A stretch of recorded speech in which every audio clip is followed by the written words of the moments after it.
সচিবালয়ে নতুন সরকারের প্রথম জাতীয় অর্থনৈতিক পরিষদের নির্বাহী কমিটি একনেক বৈঠক অনুষ্ঠিত হচ্ছে।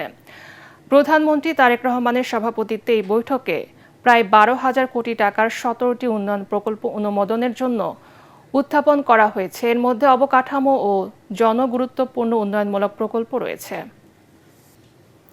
দর্শক, এই মুহূর্তে সচিবালয়ে আছেন আমাদের সহকর্মী সাজ্জাদ। আমরা তার কাছে চলে যাচ্ছি।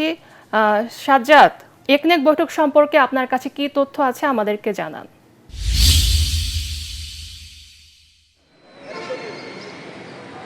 জি, পুনম ধন্যবাদ আপনাকে। আমি জানিয়ে রাখি যে আজ সচিবালয়ে এই বিএনপি সরকারের প্রথম একনেক সভা অনুষ্ঠিত হয়েছে। এই সভার সভাপতিত্ব করেছেন প্রধানমন্ত্রী তারেক রহমান। আপনি জানেন যে সারা বিশ্বে একটি বৈশ্বিক সংকট চলছে, জ্বালানি সংকট।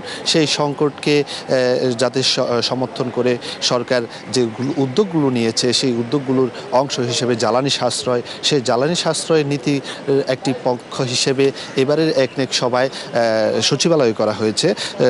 সাধারণত একনেক সভা হয়ে থাকে এনএসসি সম্মেলন কক্ষে, তবে এবার কিছুটা জ্বালানি সাশ্রয়ের কথা মাথায় রেখে একনেক সভা সচিবালয়ে করা হয়েছে এবং কি এই সভায় 17টি উন্নয়ন প্রকল্প অনুমোদনের জন্য পেশ করা হয়েছে।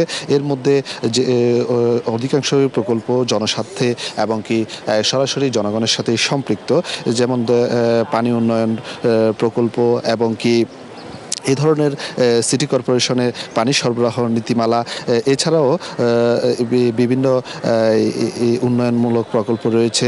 সেই সাথে করতোয়া নদীর উন্নয়ন প্রকল্প এর মধ্যে রয়েছে এবং চর ও পল্লী অঞ্চলের সামাজিক অবকাঠামো উন্নয়ন রয়েছে।